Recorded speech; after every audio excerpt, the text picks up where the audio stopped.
এবং যে স্পেসিফিক বিষয়গুলোর উপর আরো বেশি জোর দেওয়া দরকার।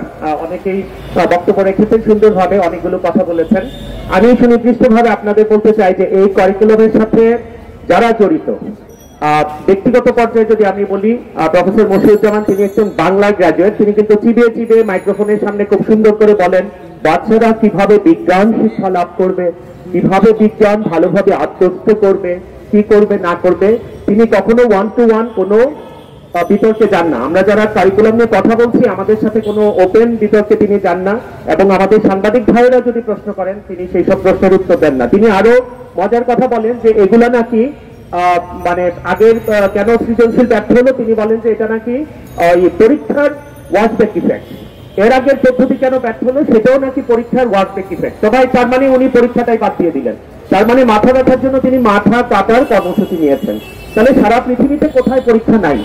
এদিকে আরেকজন আছেন doctor Zafar Iqbal. I am very sorry to say he is like from the sublime to the ridiculous. ইংরেজিতে একটা প্রবাদ আছে যে একদম নক্ষত্রের পতন আমরা যেটাকে বলি। ডক্টর জাফর ইকবালের ক্ষেত্রে ব্যাপারটা পুরোপুরি তাই হয়েছে। তিনি বলেন যে তিনি নাকি কোন প্রত্যন্ত অঞ্চলে গিয়েছেন, ওখানকার বাচ্চারা বলেছে এই কারিকুলাম খুব ভালো।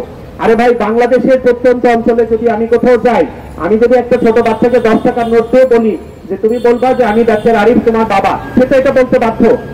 আর তাছাড়া আপনারা তো যে পাইলটিংটা করা হয়েছে, সেই পাইলটিং এ আমার এলাকাতেও পাইলটিং হয়েছে। যেসব প্রতিষ্ঠানে পাইলটিং করা হয়, you know everything very well, যে ওইসব প্রতিষ্ঠানের টিচারদেরকে বলা থাকে যে আপনার এই কারিকুলামের বিরুদ্ধে কিছু বলবেন না। আমার এলাকায় যে স্কুলে পাইলটিং হয়েছে, টিচাররা আমাকে বলেছে, আমার বন্ধু বান্ধব অনেকে টিচার, তারা বলছে যে আমরা এই কারিকুলামের বিষয়ে অনেকগুলো কথা বলেছি, আমাদের কোনো বক্তব্যই আমলে নেওয়া হয়নি, এবং আমাদের পক্ষে রিপোর্ট দেওয়া হয়েছে যে আমরা নাকি সব প্রশংসা করেছি। তো এই হলো আমাদের পাইলটিং এর অবস্থা। ডক্টর জাফর ইকবাল আরো বলছেন যে তিনি খুব আনন্দিত যে এই প্রথম একটা প্রকল্পের আগে পাইলটিং করা হলো। এখন আপনাদের পাইলটিং এর এতই দুরবস্থা যে 1.5 বছর হয়ে গেল, 1.5 years past away, এখনো পর্যন্ত ঠিকই করতে পারছেন না যে কিভাবে আপনারা কারিকুলামটা চালাবেন। এখনো প্রতিদিন একবার নতুন কথা আছে, একবার আসে 5 ঘন্টা পরীক্ষার কথা, এতদিন বলছে পরীক্ষা লাগবে না, এখন একটা কথা বলছে যে এই যে একটা অবস্থা। আর এর মাঝে মিস্টার তারিকা হাসান, ডক্টর তারিকা হাসান, তিনি মালয়েশিয়াতে ইনক্লুসিভ এডুকেশনের উপর ডক্টরেট করেছেন, তাকে আনা হয়েছে এই কারিকুলামে বিশেষজ্ঞ হিসাবে। আমি একটা কথা আপনাদের বলতে চাই যে একজন ফুটবলার যত ভালো ফুটবল কোচ হোক, একজন ক্রিকেটার যত ভালো ক্রিকেট কোচ হোক, তাকে তো হকির কোচ বানানো হতে পারে না। একজন ইনক্লুসিভ এডুকেশন মানে সবাইকে ইনক্লুড করা, সেখানে টোকাইকে ইনক্লুড করতে হবে, একজন ডিসেবল বাচ্চাকে ইনক্লুড করতে হবে। আপনি একজন অটিস্টিক চাইল্ডের জন্য যে শিক্ষা ব্যবস্থা, তাকে কাঠি ধরে ধরে কাগজ কেটে কেটে আপনি যে শিক্ষা দিতে চাচ্ছেন, একটা অটিস্টিক চাইল্ডকে, একটা সিপির বাচ্চাকে, সেরিব্রাল পালসির বাচ্চাকে, সে বিছানায় প্রস্তাব পায়খানা করছে, ওই বাচ্চার যে শিক্ষা দরকার, প্রতিদিন তাকে অ্যাসেসমেন্ট করা দরকার, এবং সেই বাচ্চার সংখ্যা তো আমাদের কম। একটা এলাকায় মাত্র 3 জন বা 5 জন হয়তো অটিস্টিক বাচ্চা থাকবে। নর্মাল বাচ্চার কারিকুলাম তো সেটা হতে পারে না।